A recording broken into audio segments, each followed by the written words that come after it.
Welcome, everybody, to another episode of Tree Actions, the Human Forestry Podcast. Joining me, as always, is my trusted co-host, Tony Tresselt in Pomeroy, Pennsylvania. Hey, Tony. Good afternoon, everyone. And our special guest today from all the way out in Seattle area. Well, I don't know. I guess, well, I don't know what to say. I'm excited to introduce you, and I'm looking forward to our talk. So, Judy Shigo, welcome to the show. Well, I'm glad to be here. And in keeping with our tradition to get the ball rolling, as they say, we ask the question: your first memory where you felt that you connected with a tree or trees. And I've listened to some of your other podcasts, and it's gotten me thinking about some of this. And the first ones that I remember was when we moved to New Hampshire. I was 5 years old, and my dad was done with graduate school. And for a short time, we lived in an apartment, but pretty soon after, we moved to a house that had all kinds of trees behind it. There was one small road, and then it just went right up the mountain, and down the other side of the mountain was a ski area. Oh, wow. So we were surrounded by trees, and there was a particularly large one near a stone wall just down the road a bit that was a good favorite climbing tree for everybody. And I was a bit of a fraidy cat to go too high up, but it was still a nice view because it was at the edge of one of these old New England cemeteries, so you could look out across the valley when you were up the tree and still be surrounded by all the trees on the other sides. And Wow, yeah. so that was being up in a tree, and there were ferns everywhere, and my friends and I, we would make fern houses. We get sticks and branches and things like that and just cover them all up with ferns, and it'd be our own little private cave. Yeah. Yeah. And it smelled so good. Oh, yeah. Yeah. I bet it would and this would have been in New Hampshire? New Hampshire. New Hampshire, you said, Mhm. yeah. And yeah, I think every kid, I remember doing that too, like, well, in Saskatchewan though, but not the same. Wouldn't have been quite as moist. But yeah, building stuff with forts or huts or whatever you want to call Mhm. them, they seem quite grandiose at the time when looking back, but when you see them nowadays, or when kids was you could hardly fit inside them. But it's Yeah, but interesting. they were fun to do. Go ahead. They were fun to make, Yeah. They were cooler and shady, and Yeah. they only lasted a couple of days with the ferns on them before they got kind of limp, and you'd pull them off and wait for some new ones and rebuild. Right. It's interesting. I don't know if we've had a guest yet mention the smells, which is always a big part of any forest or any outdoor activity, right? Is the Absolutely. smell of a forest or of the air. I mean, it's always the air up there is better, right? Or down there. Yes. So, I'm curious how you would describe your involvement, being part of, all the research your dad did and so on. I know it was part of his work, but like, at what point did you realize that he was like how did his passion for trees affect or infect you? I kind of get that question sometimes when I go to conferences from people, and they go, "Oh, you're his daughter. Oh my gosh, how would that have been?" Always with a sort of a sense of him being so precise with his talks and his teaching, and trying to get the word across. But for me, he was my dad, and Right. so and he was dad first, but we still. We'd go out and wander in the woods. As I said, it was like right up out of the backyard. A short drive, you could get to the trails and go right up that mountain, and it'd be a whole bunch of kids and dads in the neighborhood that would go and do the tree thing. And it was, yeah, I knew that he worked with trees and mushrooms, but it was the little bits and pieces that came back uh, home with him from work about successes or frustrations on just work sorts of things, like, oh, I want to do this booklet in color, and the Forest Service says, what, we don't do things in color, and and he would persist. So it was like, oh, you're writing things. And so there were comments like that that came home that let me know that he was really passionate about his work. But and it, for most of my younger years, it was, being a dad and being out with the woods and the trees and things like that. And not till later that it got to be more, I guess I would say, intentionally educational. Splitting firewood and sorting firewood was always a, oh, look at this, there's, do you know why that wood is dark, or look at the stump here, or look at the stub of something, and things like that. So that's when it got to be a little bit more, as I said, intentionally educational. Yeah, yeah. When I would spend time with them, which was, pales in comparison to the volume of time you had had, but he was always questioning and yet pointing out things, for you to look at and then ponder, and there was definitely a lesson in Yes. there, but it would always be like it was like he'd draw it out of you, or you'd have to draw some type of conclusion first, in a way. I wouldn't say it was like a test, but it was like to get you thinking, I think would be fair to say. Yes, it was. Yes, the questions, and what are you looking at? Not just stumbling through the woods and things like that. Pay attention to where you're going, not just for your own safety, that you don't trip over a root or something, but to look at your surroundings and see some of the connections. And um, that was more and more of what he um, did, especially with his teaching and with his talks and things like that, to not just give an answer, but to have you think about something first, and then help a person make those connections. And he really liked that word, connections, didn't he? He would talk about it a lot. Hmm. Yeah. Um, you I'm curious, I guess, the question about what your perception was in, he worked for the Forest Service, and then as his, you know, it seems to me that was almost two separate careers of sorts when he worked, and then when he started to talk about compartmentalization and even the invention of that terminology, and that did you notice a shift in transition from, when he suddenly became this sort of famous speaker on trees and compartmentalization and pruning, or compared to a previous, was there a shift, or was he always involved like that? Well, I know that when I was a kid, that he would, sometimes be gone on trips, and then it was, oh, well, Dad's not home. But by the time that he was doing a lot more of the lectures and a lot more of the frequent traveling all over the place trying to get the word out, I was already grown up and gone. So Okay, okay.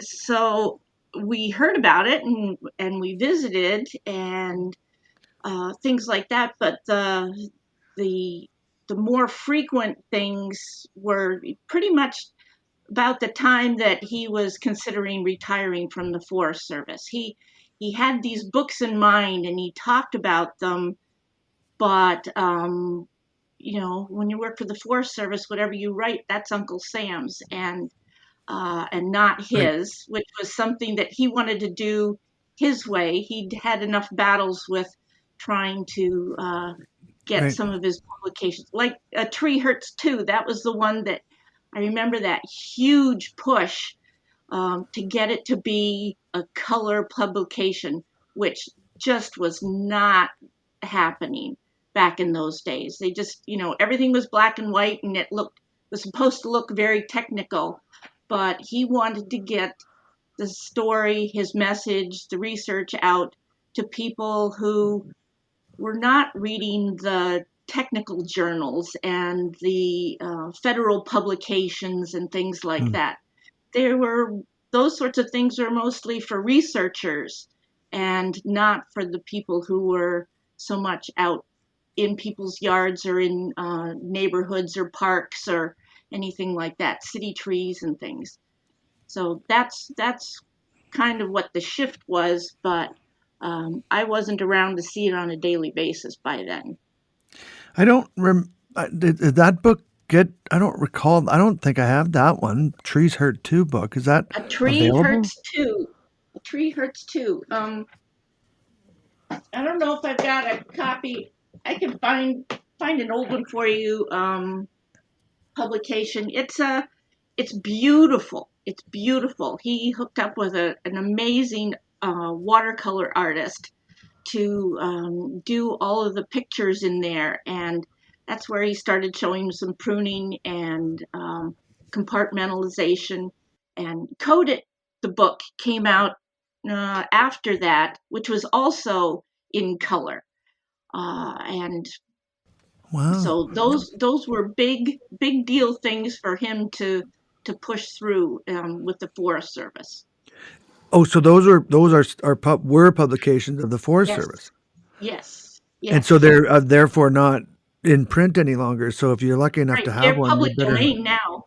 They're public domain. In fact, Coded, I got a request. It would have been, well, it was at the beginning of COVID, actually, from somebody in Germany that asked me for reprint permission, and I went, I can't give it because it was a federal document, but um, through a few months of everybody working at home, I managed to track things down to see about somebody having um, the access to it to reprint it, and it finally came through, and the federal people said, here are the requirements, and they were very few and very easy to deal with for somebody to translate and reprint it.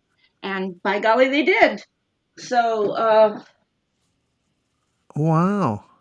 I didn't know that, and so they're basically viewable. Like they're you could access them, at least to view them online. Then. um, I don't know if you can, you might be able to get it online. I only have one or two copies Huh. left that, are now historical copies of it. But Well, yeah.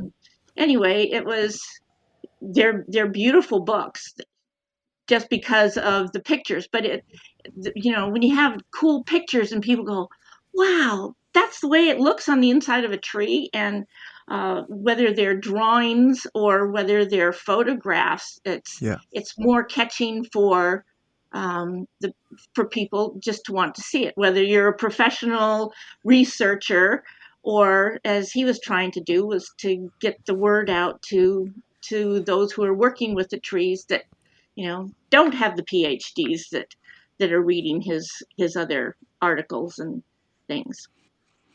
Yeah, I remember Dwayne, you need a picture and a few words on a page. A really good picture and a few words. That's how you write a book. Because then people will look at the pictures and they might read a little bit, but they'll always look at the pictures and they got to be good ones. Yep. And another thing he often said was, you got to say everything at least three times, but not always exactly the same way because you're not sure which way is going to catch somebody's thinking and attention. Right. Yeah. Very true. And it's very true. So I didn't, I'm excited to do some research. I didn't know that those were published. I didn't, somehow we never got on that topic and I've never seen them. If he did show them to me on one of my visits and I don't remember it, but, and I do remember that there was like, I guess it would be fair to say, I guess I could ask you this, if it was a decision, like his retirement coinciding with almost like a second career with the books and so on, because of him. And I remember him expressing some frustration with how he was going to navigate that. And I think there was even some, you know, naysayers about that. You know, people saying he should have stayed and this and that. But I think he made the right decision personally. But you know, that was did. Would it's fair to say that he retired a bit early in order to pursue the books and so on? Yeah, so he was officially done with the Forest Service at 55, which Okay. is, and that was, kind of considered kind of young. But at that point, he had had what was qualified as 30 years federal service because his required time in 4 years in the Air Force, they counted towards his 30 years. So he had 30 years worth of federal retirement, and he was going to go to the 30 years. And I know that last couple of years where he was ready to be gone and ready to be done. He had all of these ideas, but wanted to make sure that there was a clean break between what he was writing and wanted to write and whether it was going to be a Forest Service publication or his. So he had notes, and it was what he did all the time, so it was in his head. But it wasn't until he officially broke with the Forest Service that yellow pencil hit those yellow pads of paper, and he started writing like crazy for Wow. the first big book, A New Tree Biology. Yeah. Yeah. Yeah. Which is still in print and Yep, still as good as it ever was. I typed that thing. Really? Yeah. So Des had my husband had graduated and finished his doctoral program, and we had moved away, and so there I was at home with two little kids, and my dad was writing, and he said, "Hey, would you type this up?" Because he wasn't a typist or doing any of that kind of thing, but he liked to write yellow pencils on yellow tablets. And so we went, okay. And Des had a passion for computers, such as they were coming out.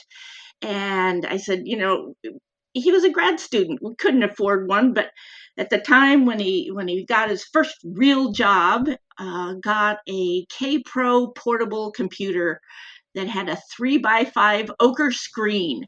And so my dad would send me manila envelopes with a pad of yellow paper, and it's still all attached, just as he was writing scratch outs, and here's continuous stuff and all this. He'd send me a pad of paper, and Wow. I'd sit there and type it up and print it off, on tractor feed paper, and then put it on a 5.5-inch floppy and mail it back to him. And we had this thing going back and forth of his writings for A New Tree Biology. That's how it got done. Wow. Regular mail and typing and then what about the Regular. photographs? The photographs, was that like a photo shoot type thing or was that a collection? No, he worked with the printer to put the photographs in. I was just doing all the text. So, Yeah. Yeah. he had spaces for where the pictures were going and what the captions were going to be and things like that. But the rest of it was just, writing. And he'd get going, and it would be really hard to read. His handwriting was never good to start with. Um, and he'd get going. You could tell his mind was working much faster than his pencil could keep up, and it all got done. It all got done. Wow. Um, that's interesting. So where's all the notepads? Did you save them? Yeah. Yep. Wow. Box load of them. Yep. Yeah. So the Yep. original scrawlings of new tree biology. That's Yep. fascinating. Yep. I I Yep. I, I thought modern arboriculture came before new tree biology. Nope. Nope. Wow. New tree biology came first. And then it wasn't long after that the dictionary came out, but it came out afterwards, right? He realized he Right. needed a dictionary. Right. Yeah. The dictionary came out separately, and the book, it's darn near 4 pounds worth of book, and Yeah. it's super sturdy, And I mean, it's a chunk of a book, and the dictionary came later, and it was smaller, slightly smaller, and just paper covered, Yeah. um, which had its problems. So that eventually, when I was responsible for a reprint of that book, I said, "Hey, wait a minute, let's just put the dictionary in the back, and then it's all Nice. under one cover." And Yeah. so people could go back and forth and have it all together, and it was a lot sturdier and a lot more convenient than having to have two things. Yeah. Well, There's I've got still the some plain old dictionaries around that every once in a while I get a request. Hey, do you have just a dictionary? And yeah, there's a box load, a dwindling box load still hanging around. But yeah, I've that. Well, when I got the book, it was you couldn't. That's the way it was. I have the two the two set. But how long afterwards was? And I remember, like it wasn't a planned thing. Like it wasn't like I'm gonna do this in two. It was based on, from what I recall, the fact that people were asking questions about the terminology, and right. and he became a real stickler about we have to Yes. define our terms. And Oh yeah. Oh yeah. was that the Those are his. realization? Like was the new Those are his terminology words. a realization in that? Yeah. Well, he was always about defining your terms and know what it is that you're talking about, and the precision of the terms and the situations, and uh, that's why he's got lots of little arrows on some of his pictures and things to point to exactly what it is that he wants to show and what the words are for things. And so the dictionary came out as a way to make sure that there was clarity in the rest of the book, so that just having the right terms also would give people the way to talk to others who also knew the terms, and that Right. it sort of, I would think, make it a little bit more universal understanding of what you were discussing. Yeah. Yeah. Yeah, I remember it was always a very important thing. And and I think it was a bit of frustration at times too, because there would be other publications or articles and things like that where they would ignore correct terminology in favor of common terminology, I guess, could you say? Like where, everyone, well, this is what everybody calls it, so we'll just go with that. And your dad, I remember, would be like, no, that's not the right term, and we shouldn't just call it that. Like woundwood is one that comes to mind. Yes, yeah. And callous and woundwood, because people, and I remember even it was a real, what's the word? I think disappointment would be the best word I could use when ISA decided it didn't matter, like as an organization, that they were going to call woundwood and callus the same thing, and it really frustrated him. Hmm. Yeah, and another one.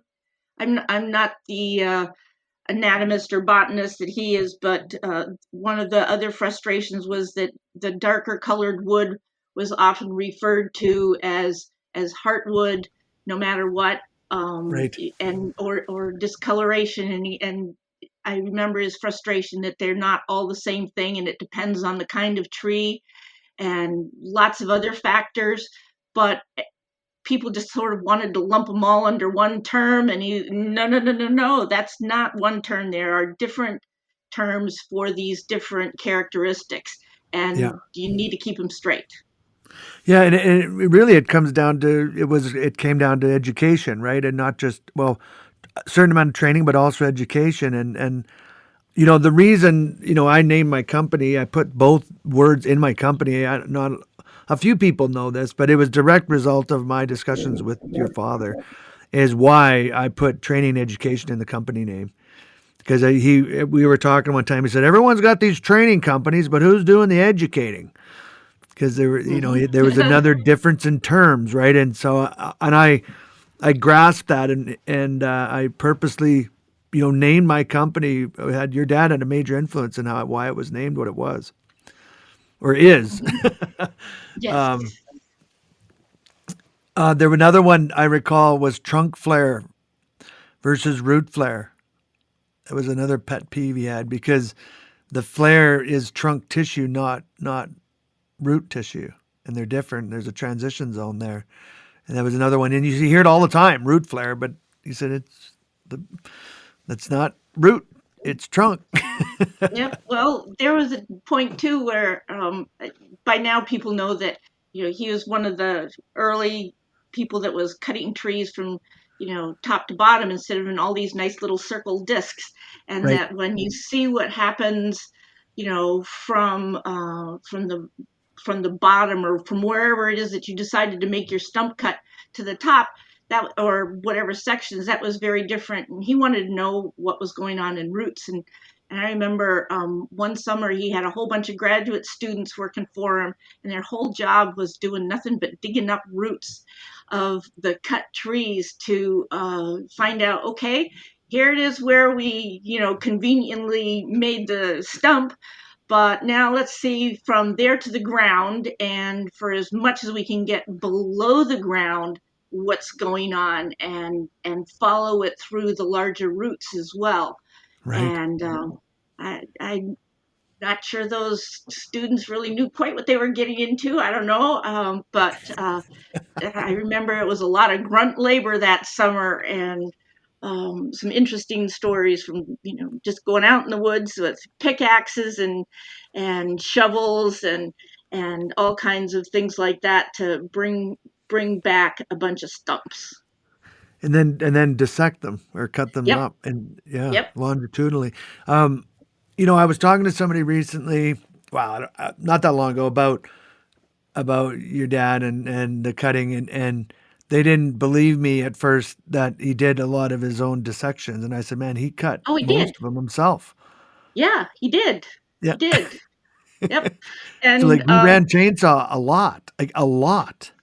well, part of it was at the time that he started doing his research was a time that chainsaws went from a two-person piece of equipment because they were so big and unwieldy to Yeah. something that one person could operate. But my gosh, those things were huge. Yeah. I remember his original chainsaw. Just to heft that thing is quite a feat, and to Yeah. be able to hold it running and cut through some of those big trees, I mean, you had to be strong, Yeah. and Yeah. he did that, and yeah, he cut lots of trees. He had, as part of his pioneering research project that he had with the Forest Service, he pretty much had free reign of the White Mountain National Forest to go and cut. So Yeah. back in the day. Yeah, yeah, and so he would, obviously he had to fell them, so he was falling trees and then cutting them in half longitudinally was the idea, right? A branch Yep, from tip to stern, basically, from nave to chaps. yep, yep, yep. And when you say chaps, he wore chaps and a hard hat back in the day, which was not a very common thing when you look at some of the old pictures of you know of these, especially out here in Washington, where there's you see the pictures of the old foresters clear cutting, and these huge, huge, huge trees, and they're just a bunch of guys in a bunch of regular clothes, and you wore a hat if it was cold outside or Yeah, something, but equipment for yeah, protection just wasn't a thing. But um, it took a while to, I guess, to catch on. But I remember he had big old leather chaps, and he had a helmet, a hard hat that he also wore. yeah. I remember. Well, I've no, I've seen photos, and it was always something he was big on. Do you know why that came about for him? Like a lot of people do that after they get hurt. I don't know if that happened, but why did he? It was just made sense to him, but because like you say, it wasn't the standard thing. And interestingly enough, he's leading the way again. Well, one of the things that I remember him talking about was always looking professional and acting and speaking as a professional, and that whatever it was, if he was speaking before a group, he always wore a suit and a tie, and it Hmm. was the whole thing. And when he was doing demonstrations out in the woods, he had matching shirt and pants that were always, fresh washed and pressed. Yeah. And when he was cutting trees, He was there to be a professional, and that meant, having looking like you knew what you were doing with your equipment, which Yep. included for him wearing a hard hat and chaps. And I don't know, I just think that's part of the way that he always was in the portrayal of what his work was, and how he wanted others to to see him, and to show, sort of a best practices kind of thing. Hmm. Respect I, your I re- audience. yeah, I remember. I remember he would get he would talk sometimes about the trend of everyone starting to wear T-shirts because it's still like that today. I mean, company shirts are T-shirts, right? And when that first trend started happening, where the uniforms became like everyone in the same T-shirt, he thought, man, like it seemed like a bit of a downgrade in his estimation. I remember being very curious about that perspective, but it made certain amount of sense too, because if you look at the old videos of like the Legends of Arboriculture video, and there's equipment demos being done, and on spray equipment to chippers to chainsaws, and their guys are all wearing ties and white shirts. These, I guess they're salesmen, but they're actually operating this stuff dressed up. You know? Uh, yeah, that seems real unsafe. A necktie near, Yeah, a yeah, chipper or anything yeah, like yeah, that. Oh my yeah, gosh, yeah. that's that's dangerous. Well, I don't know that he wore a. Your dad didn't wear a necktie when he was cutting, but he wore. It was No, about a no. button shirt. It was a button shirt with a collar and sleeves. Yes, Was the point he was yes. making? T-shirt stem was something you wore underneath. You were like half dressed. Right. Yeah, yeah. And he had matching sets. There was a dark green set of shirt and pants, and there was a dark gray set of shirt and pants, and they always matched, and they were always, always you know, Yeah, clean and pressed, and yeah. ready for that day's work.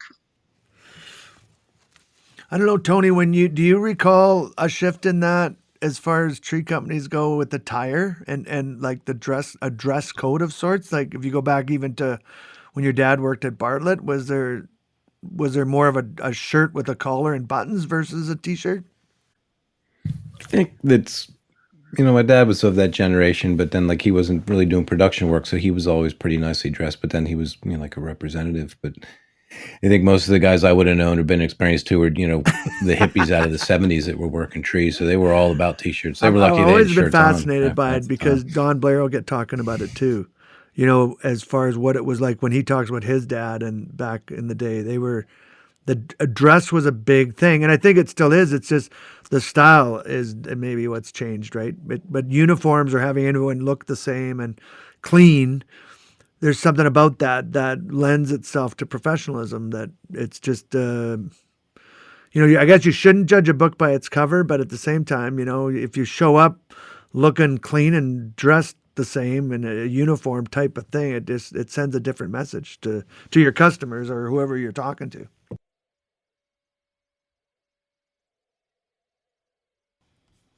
So you mentioned about mushrooms, and I think a lot of people maybe don't think like your dad's so associated with trees, which obviously he was and he is Mhm. like arboriculture. But I mean, he was a mycologist. So have you ever spent any time with him? You couldn't walk 10 feet in the woods without him stopping to look at a mushroom or some type of fungus.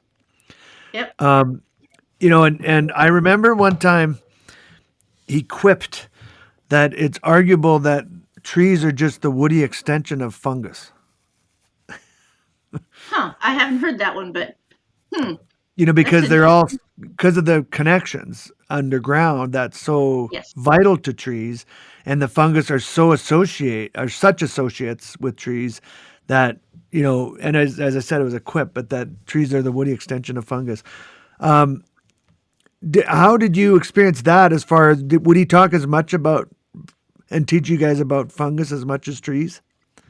Well, I know mushrooms were one of the things that I knew about him early, because when he got his got his job at first with the Forest Service, um, in Laconia, New Hampshire. It was right across the street from the hospital, and he became known as the go-to guy when somebody'd bring in their kid about, oh, they ate whatever it was, and here it is. What do we do? Is the kid going to die? Do we pump his stomach, or do we just, wait for him to be sick and be over it, or whatever? So we'd hear those stories of his mushroom identification because it was across the street from the hospital. But he also liked to go out in the woods and find the mushrooms and bring home the good ones to eat.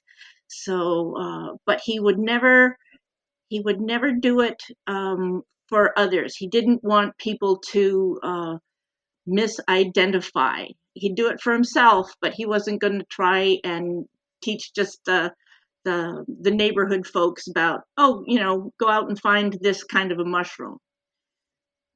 He did it on his own. That and fiddlehead ferns also came at the same time of year, and so he'd get those too and cook them up.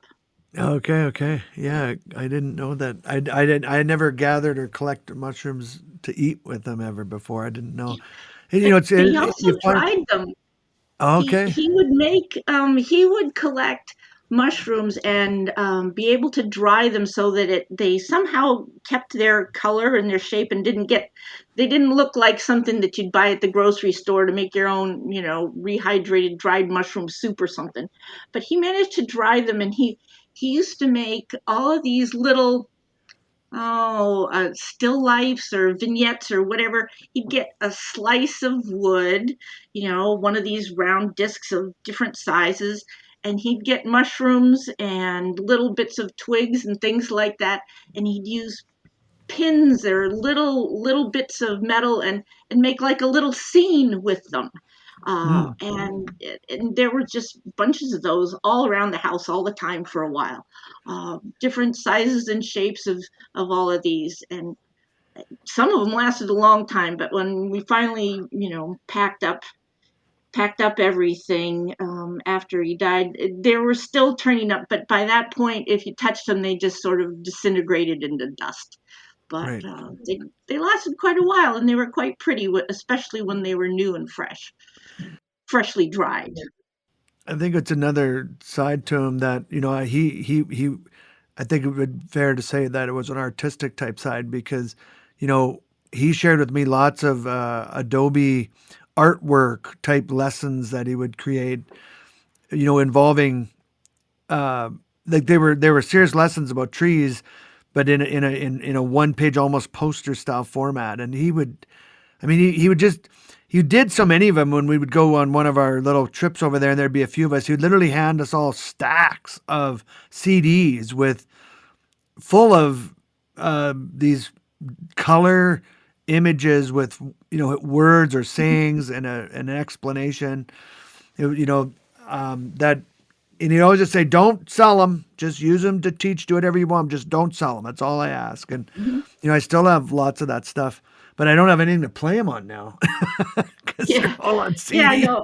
You have to get a separate little plug-in gizmo for your computer to play those discs. But yeah, but he did have an artistic side, and he did his own line drawings for, if you look at a lot of the booklets and all of those Right. line drawings, those were his. And I still got his ink and pen sets that he used to use for drawing those in their more final form, after the pencil sketches and stuff. I wish I had them Right. all. I don't.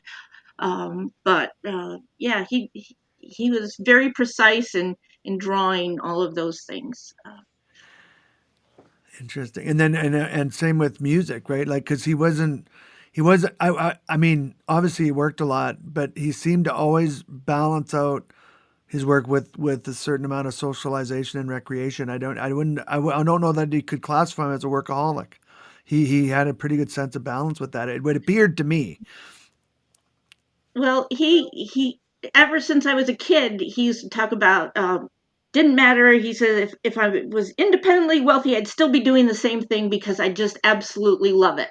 The being in the woods and with the trees and doing all of that sort of thing. It was him, but the music was the fun part too, and that's what he grew up doing also. He had a scholarship to go to college on music, and decided that he Wow. could do music at any time, but the science was not something that you could just do as a hobby and get all of that part out to the world. So he kept up with his music.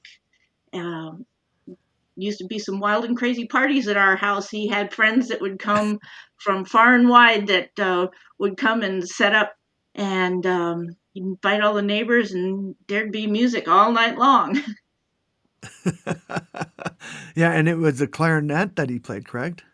Clarinet and saxophone, yes, Okay, alto cool. sax. And he would often get talking about the reeds because they were reed instruments, so there was a wood connection there. Yes, yep, yep.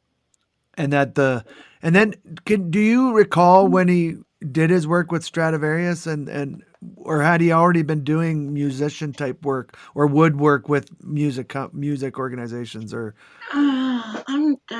I don't remember the years that he did that, but I remember that it was no 80s. It had to have been 80s or maybe a bit later, I'm guessing. And talking to the people who made the violins and other wood instruments about the kinds of wood and the discussions about how the wood would affect the sound of the instrument. yeah, yeah. Uh, I remember he did that, but I don't have the dates for that. Well, I think of it often because I had not yet my brain hadn't gone to the place of connecting the concept of energy and vibrations and sound and then how the more energy in the wood or the more stored energy in the wood that would translate into a different vibrational frequency or sound in the instrument because like if you used wood that had incipient decay or discolored wood or heartwood or versus decayed wood obviously it would change the sound and the effect the way that so where they took the wood from the tree would affect the quality of the sound because of the energy in the wood literally because wood sound is energy so the energy that would get released I found it fascinating and he wrote did he ever he shared with me, I don't know if it was like a transcript, but it was called Music, Vibrations, and More. Did you ever see that? It was kind of like a book that he had No, kind of no, I don't. written. No, I don't know about that. Hmm. I should send you it's kind of like a picture, well, like all his books were, but it was titled Music, Vibrations, and More. And how energy in wood and he would talk about it with guitars, anything that used wood. And the soundness of the wood and the type of wood would change because basically when you strum you're creating an energy wave and that wavelength and energy would be affected by the energy in the wood that there's a connection there and he would understand it deeper than I did but I found it fascinating. I've never forgotten it. I think of it often when I think of music or, just the whole concept of energy, right? That energy is not created or destroyed, just converted to different forms. It's just fascinating, and that when we use an instrument, even a drum, right? There's the skin and there's the wood that it's wrapped around that creates a tone, and it's pretty interesting stuff. I have to find it. I don't know if it was. It was a folder in one of the discs he gave me, and I did save it digitally, so I have it somewhere. I won't have a hard time finding it. I think I might be able to email it to you, but it's called that Music Vibrate, and it's about all this stuff about energy in the wood, and that was the other thing the connection of everything from the fungus to the roots to the trees and then photosynthate in the whole flow it really is part of the reason I like the term the human forest and the human forestry podcast right it is really all about connections and how much like I think trees and forests particularly are the example of how people could be in sharing energy and resources and how we could care for one another. he used one of those quotations from Chief Seattle on the back of Modern Arboriculture that has to do about connections. Everything Yeah. is connected. Everything in nature is connected. Yeah. And it was also very intentional with him of people ask about the name. It was Shigo and Trees, comma, associates. It's not associate. He wanted to make that link with himself and trees and all of the other things that are associated and connected Right. to him and to the trees together. Yeah. So that was uh, another part of the naming thing to make sure that he got it right. It's not associates like you usually see it, Right. like with a law firm or something like that, of just the people, but it's Shigo and Trees associates. Yeah. Right. Yeah. And there was there was a, I don't know if a lot of it, or he did that where like you had to listen and you had to observe, and it was important. Like it was, he didn't do things typically haphazardly. Like it was very purposeful, and if you weren't paying attention, you'd miss it. And he would know it too. I remember that he came up with his phrase about, "That's a nice shirt you've got on, but I don't want to discuss this with you." When he realized that you weren't really paying attention. He would talk about it later on, particularly when people would ask him to sign the book. "I loved your book, Dr. Shigo. Can you please sign it?" And then they would ask him a question. And then in that moment, they would realize that he realized that they hadn't read it because the answer was in the book. And in that instance, he said it would be suddenly I would be like the bad guy for realizing that they hadn't read the book after just telling me they read it and loved it so much and then asking me to sign it. And so he would stop reacting like that and just say, "That's a nice shirt you've got on, but I don't want to discuss this with you." or any topic where it was somewhat like that. I think it was, I remember it just, he wrote the book so people could all grow together and move forward, right? Like, and when Yes. you'd ask a question that he didn't know the answer to, he was thrilled. Yeah, he liked the discussion. He wanted to. That was when he retired. He wanted to get the word out about trees and their anatomy and how they function, and get it out to the people that were working with the trees. So Yeah. that was part of it with the pictures about keeping things understandable.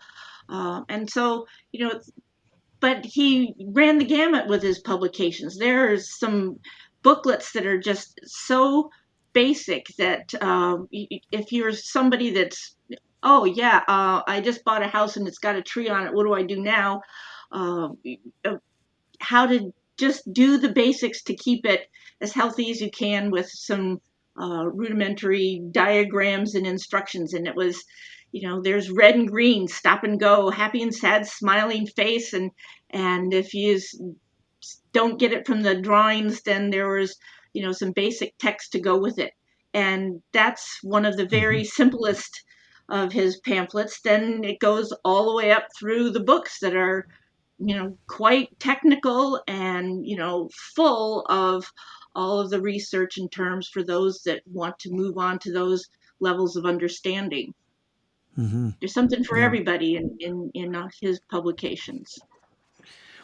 Well, and I think one of the things that was impressive is it was not, well, how do I put this? Like, if he did it because he wanted to help people understand trees, I think would be the fair way to put it. And finances weren't necessarily the main. I don't even think you could say it was the motivating factor. I mean, obviously he wanted. I think there was an incentive to, you want to at least cover your costs, I suppose. But his main thrust was to teach people about trees. I mean, that was what really he was passionate Absolutely. about. Number one, over top of anything else. I don't think that was. There's no way to deny that about him. You're absolutely right. Absolutely right. Get the word out and make sure that the word is based on correct information. Right. And so he was also, another of his terms was, show me your data. I know one thing that used to frustrate him when people would come up to him and go, oh, but I saw this, or it can't be like you're saying because I saw this something else. And he goes, right. All kinds of things happen, different times in different places, but it's research, and it's the study and the noting the frequency of things and how they happen and why they happen that makes it the research that gets you a better understanding, because there's always these weird things that happen with any kind of a living organism, and uh, anecdotal one-offs are not always, I don't want to say correct. They're not always the full or fully understood um, picture of something and what's going on. And he wanted to make that clear to people about, show me your data. Sure, sounds good, but what have you got to back it up as something that can reliably be duplicated and put out there as most of the time this is what's going to happen kind of information. His scientific side. I remember him, and this. I'm curious if you recall this as he would tell the story when he was researching how fungus moves in and through trees, and that's why he started doing his dissections, because they want to preserve that. Rotten trees don't make good lumber, and he's with the Forest Service. Makes sense. And mushrooms, fungus rots trees, so there he is. And realizing at some point during that time period that pruning practices and how bad cuts at the junction of trunk and branches creates a lot of decay inside the tree, or certainly discoloration, and then spending a lot of time researching and verifying or putting together his data, exactly what you're talking about. So when he finally said, look, I think you guys are pruning trees wrong, because he realized the way everyone was being taught to do it was not correct.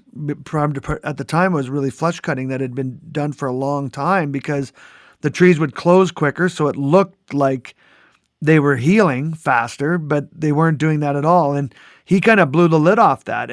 But he didn't just nonchalantly like come out and say, "Look, I think this is what's happening." He got the data first.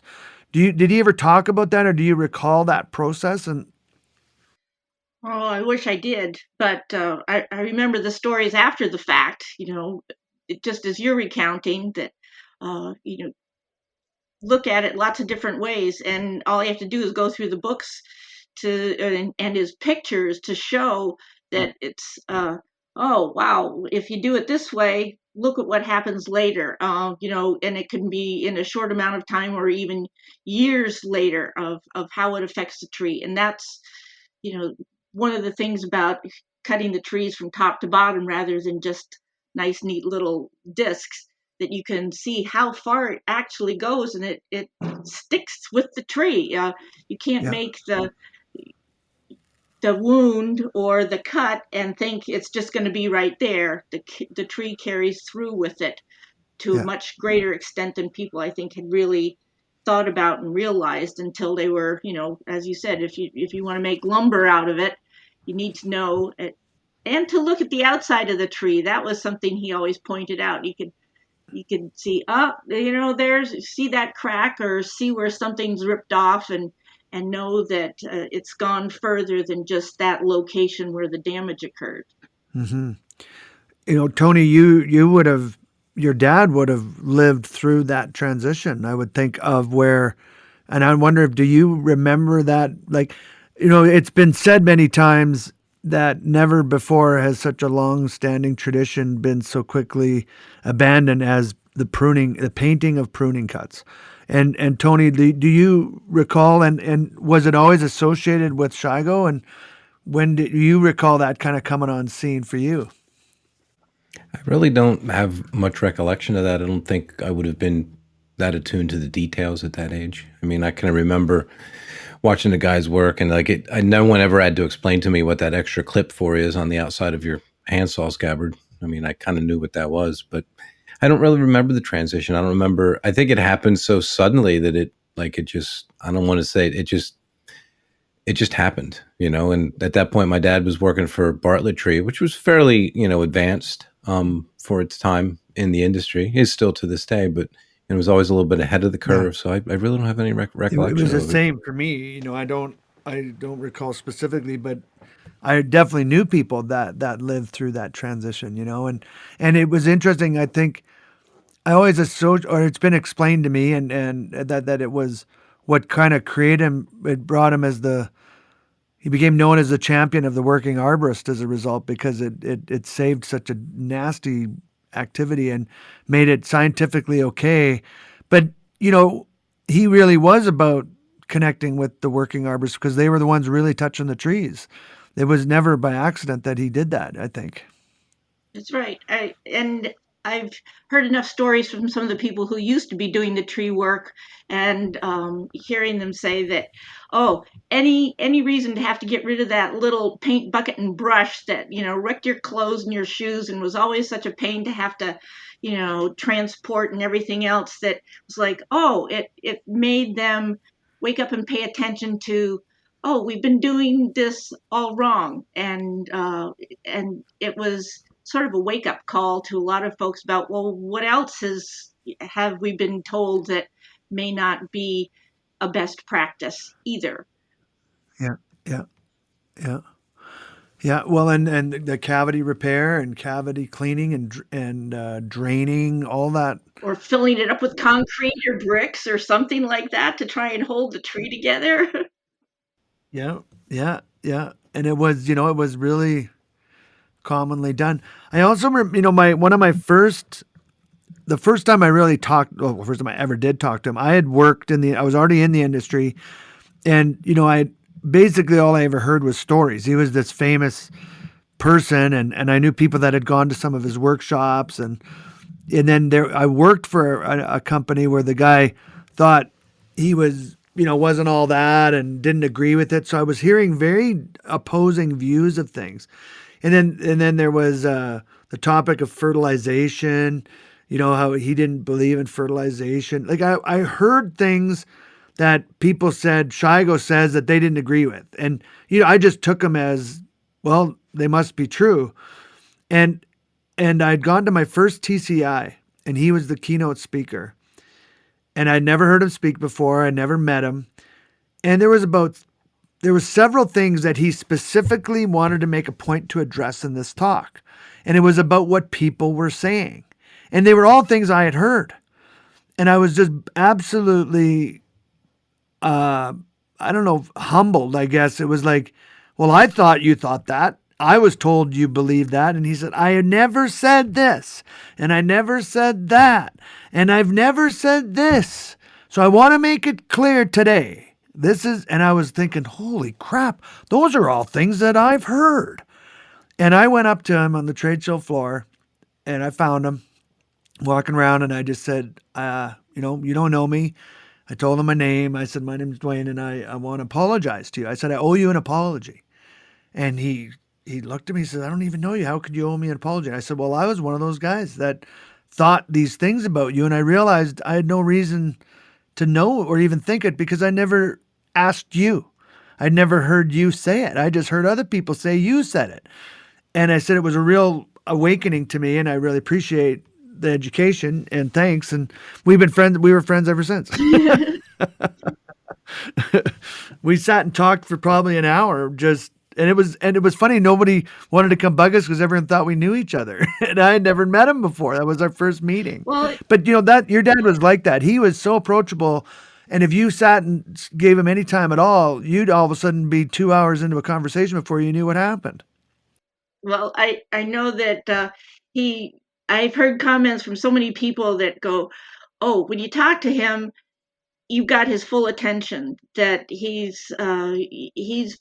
wants to be engaged. He wants to have that back and forth, that level of communication, and not just something that was quick and sort of a blow off, but that he was there intentionally, and it was part of his his style, even though he also sort of did these wandering kinds of things where he'd start something and then you go, wait a minute, you didn't quite finish, and now you're talking about something else. But he'd circle around and he could make those connections so that if you hung in there, you got the whole story.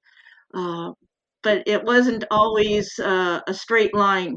It was a way to incorporate other parts and pieces too, for a better understanding. Yep. Yep. And there, but I think in the name of education, for sure, right? Yep.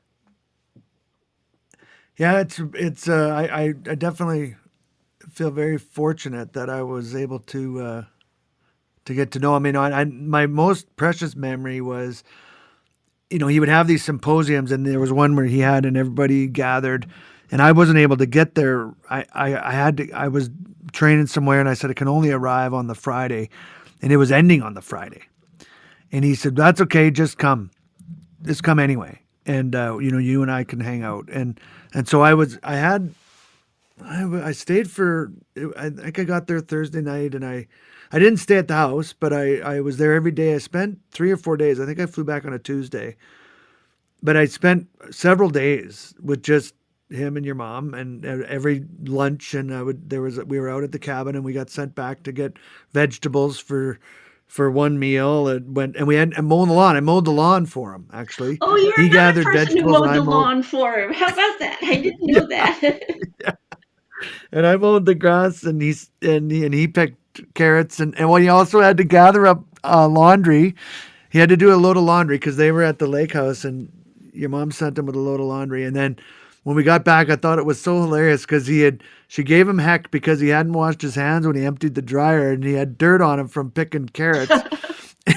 And he said, Alex, you got mud all over my underwear. What, you should know better than that. You didn't wash your hands. Oh, it was just hilarious.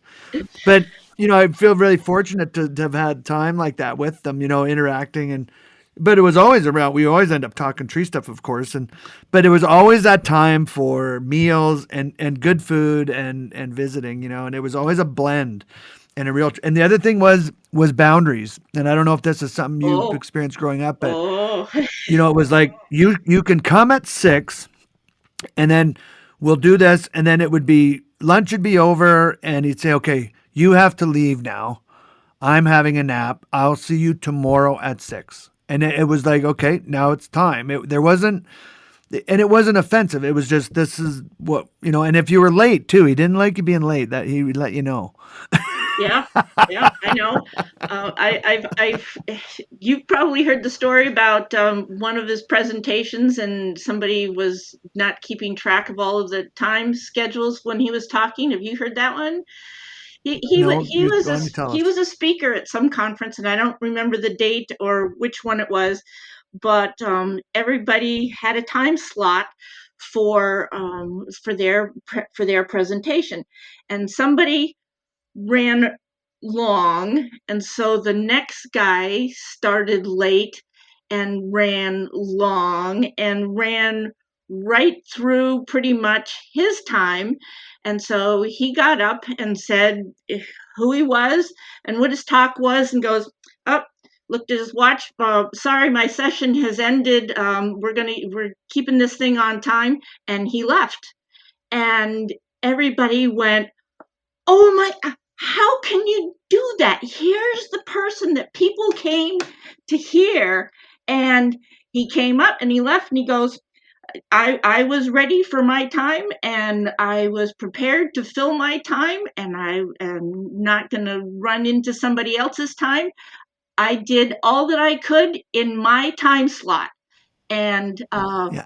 it was, the word apparently went out to everybody everywhere that when Shigo's there, it, he expects to be there. He will be prompt, and he is not going to run over. And if you want to catch him later, fine, but he's not going to take more than his Yeah. due time because he wanted to be fair to everybody else as well. So Yep. Yep. that traveled far and wide. Yep, he was punctual and respectful of everybody else wanting to make their presentations as well. Yeah. Yeah. I mean, that was always, it was, he wasn't, it was very fair. And, yeah, I don't know what the word is, but rules or boundaries or whatever. And it wasn't for the sake of being argumentative. It was just the right way to do it, Mhm. and you do what's right. And even if it was uncomfortable, you did what's right. Yeah. Well, he wanted to give everybody else a chance too. You can't have Yep. one Yeah. person thought of being more or less than somebody else, uh, and everybody should have their chance. So that was the message that he drove home that time, and it only had to happen once. Yeah. And you look at the effect that it did have, on it. Hope it probably still has an effect. So, Judy, we call it the Human Forestry Podcast. I'm curious. I mean, you've carried on. You still sell his books, and when people order books, they're actually going to interact with you directly. There isn't. It's not some publishing house or something. It's actually yourself that probably even packs the boxes Yep, still. yep, it's Um, me. um, well, how do you feel trees have and the connections of trees have impacted you and your life and your just you, not and we talked a lot about your dad, and I know that was bound to happen, but how has being part of trees impacted your life, would you think? And we haven't even mentioned that your husband's involved in trees. Yeah, well, yeah, I know. It's I get it from all sides. I've always just liked being outside, and being out in the woods or out in the yard or doing something. As I said when just before we started this podcast that I was out in the yard, in my garden cutting some rhubarb. But Yeah. I've got to be outside any chance that I get, and so. Whether it's with trees or anything, it's I just love it, and it's I can't imagine living someplace that didn't have trees. Um, there are some beautiful places in the country, but if they're kind of brown and kind of dry, it's not. I'll appreciate it for a short time, but I'd rather be in the feeling and then the smell of being in the green. And if you would indulge us, how do you think it was coincidence or fate, or how could you have possibly ended up marrying a man of trees or wood himself? Oh, he didn't start out that way. It was, Oh. it, so it was kind of a combination between my dad and his dad and the world's politics way back when that he got into the tree situation. He started out as a chemistry major at the university, and it was back in the early 70s when there was oil embargoes and fuel you could get in your car, based on your license plate number or whatever it happened to be for which state, and getting gas. And his dad was an economist, a dean at the university that was looking at the skyrocketing expense of trying to keep a university running with all of these oil prices going up, and decided, instead of going on a Christmas break, coming back for a few weeks of classes, then having final exams, then having a break, and then coming back for the second half of the year, went, okay, we're going to save some money here. We're going to run right up until Christmas. We're going to cut the semester short, and we're going to shut everything down that we possibly can at the university for about 6 or 7 weeks. And so dorms closed, resident, all the meal facilities, everything non-essential shut down. So there's my dad, who has just lost all of his graduate students and all of his helpers that he had, as a working arrangement with the university, part-time helpers and things. Now he's left high and Hmm. dry with nobody, and looked at we hadn't told my folks yet that we were planning to get married, but that was our intention. And he looks at this guy who's had half a year as a chemistry major and goes, I think you probably know your way around a lab. I'm stuck. you're available, and hired him to do lab work. And so he did. He did lab work until they reopened the university and decided he didn't want to go back. So he worked for state and private forestry in the next town through the summer, and then came back to the university as a botany major. And he stayed with trees ever since. So Okay. he's got his 3 degrees in tree related kinds of things too. So it was Yeah, wood sort of science, isn't it? it's what? Like what it he studies wood quite in depth, doesn't he? Yeah. Like it's like Yeah, the his botany, wood science and technology, and plant anatomy. yeah, So yeah, yeah. so yeah, they had quite a few discussions together about trees and trees and wood properties and things, because they had slightly different areas of interest, but plenty of overlap too. Yeah, yeah, I can only imagine the family dinners with those two. And they both liked philosophy too, so you throw that into the mix, and it was a lot of discussions.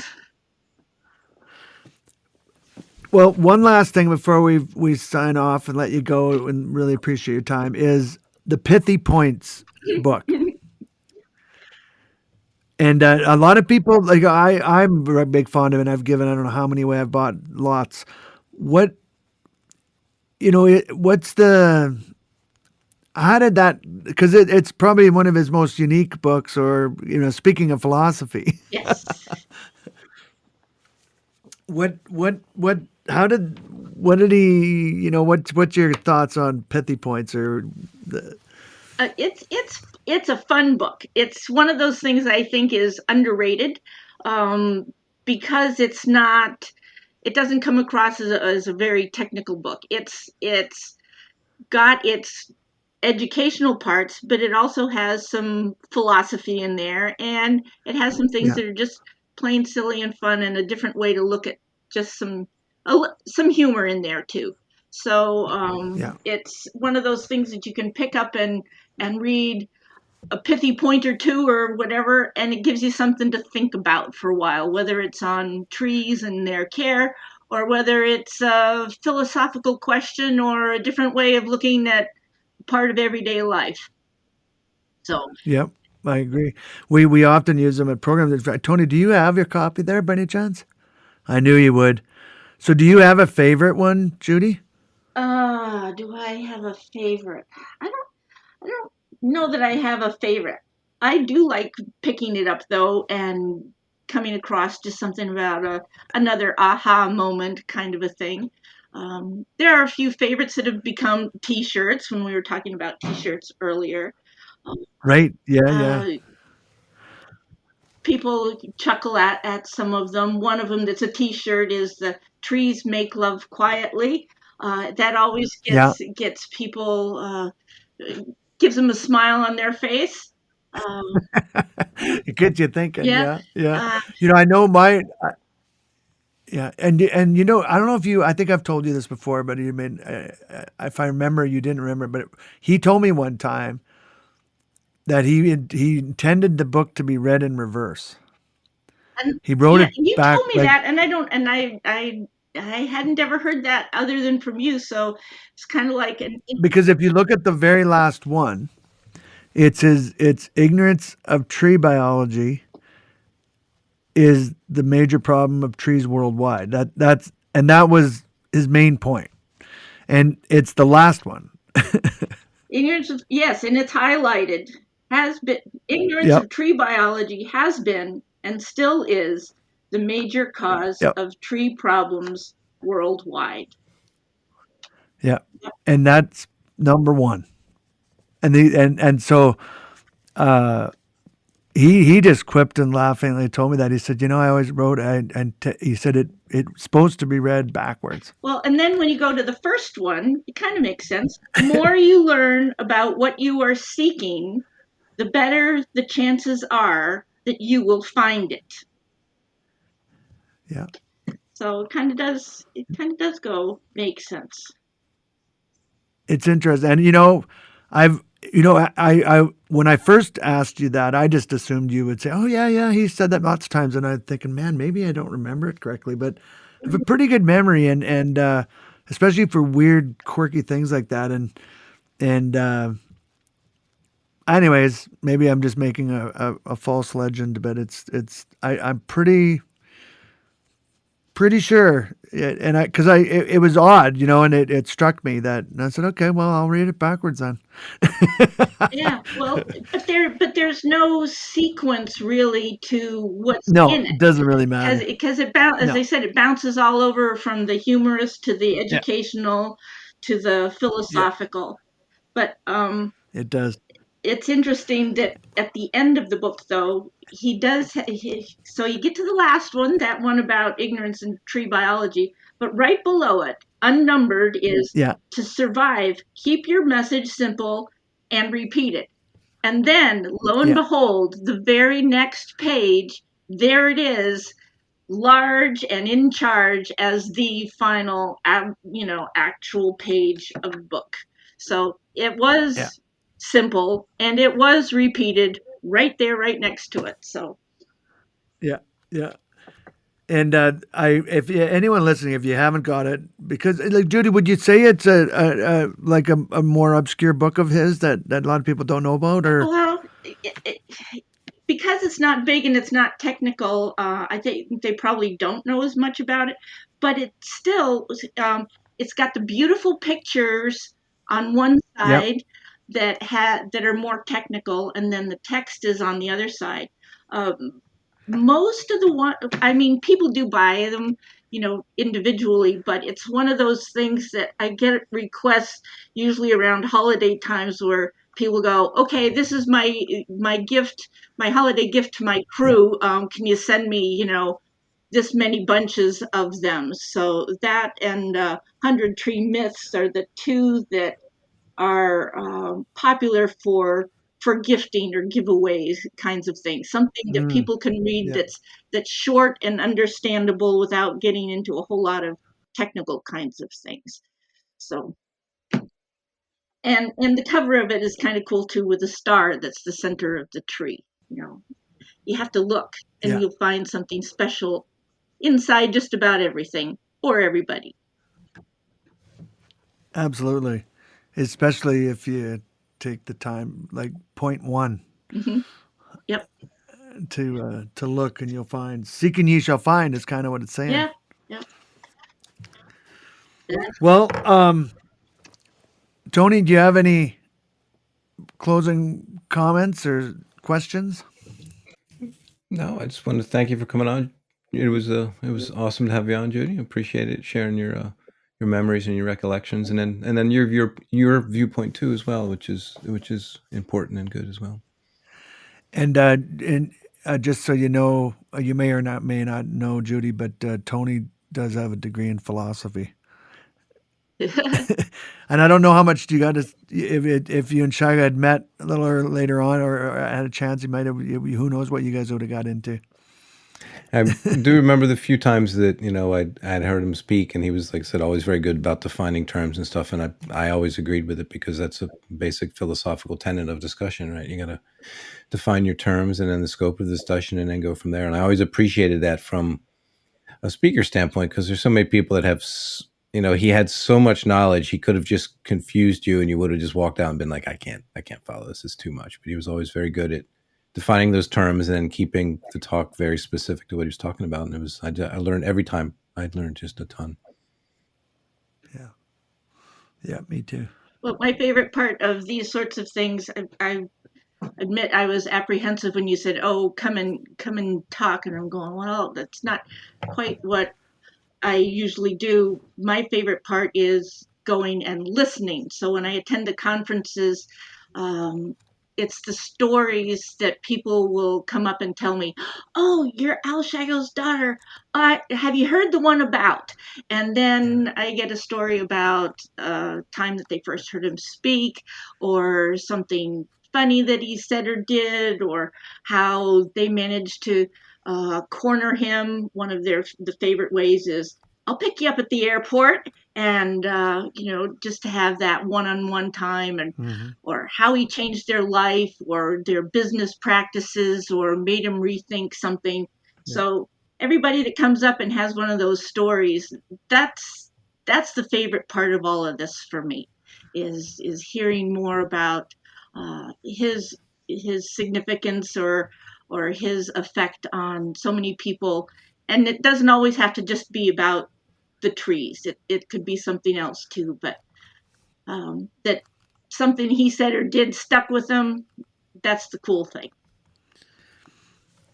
Well, I also want to thank you for giving of your time, but also to be willing to share about your dad, and selflessly, being willing to do that. And obviously your devotion and love for him, it remains very powerful and evident. And he was just a magnanimous person. And to know him, you didn't, and you wouldn't always agree with everything, and that was okay too.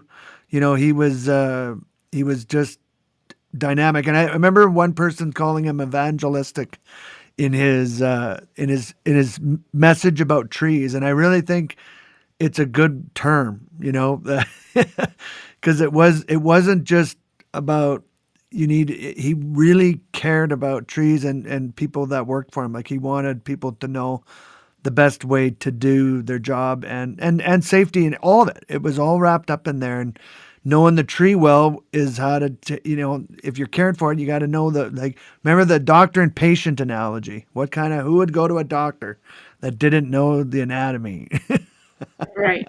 Yeah. One of the things that he realized was it's not just him. There's lots of other people doing research. There's lots of things that are going on.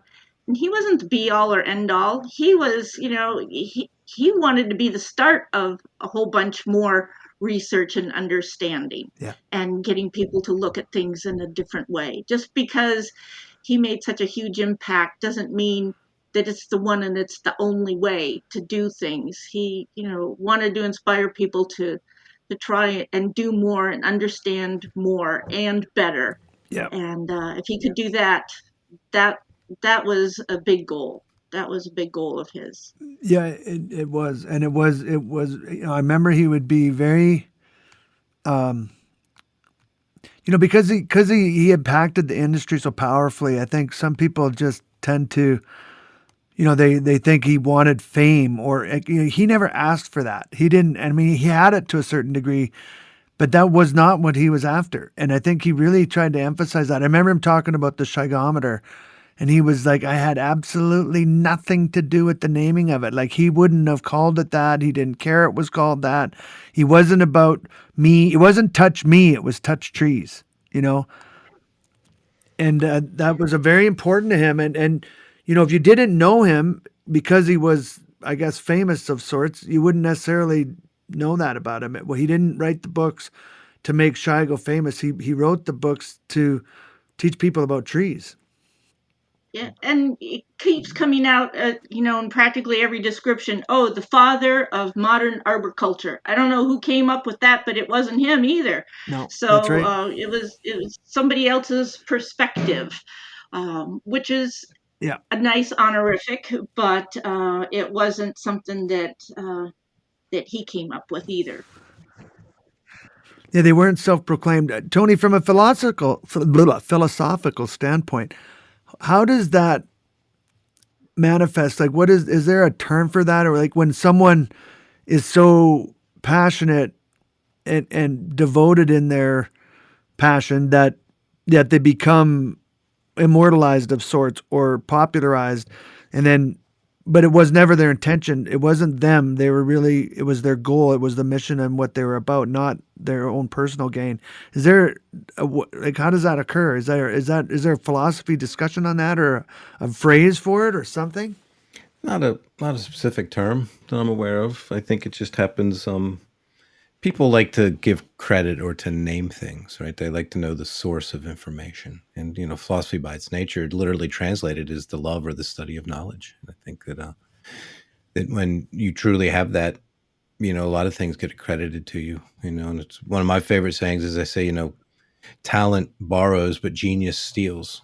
I think when you look at someone like Dr. Shigo, one of his biggest contributions, not to the research, but his ability to make a connection is really, and to show those connections and how they work was really the gift and the legacy, right? He just really thoroughly enjoyed what he did. Yep. The research and the tree part. Yeah, and I think that's the thing. And when like you mentioned earlier, he loved what he did, and when you love what you do, truly love what you do, it affects and it infects like everything else, and it's undeniable. And that truth is strong, and and love is stronger, right? And it connected the two of them. It creates this kind of legacy, I guess.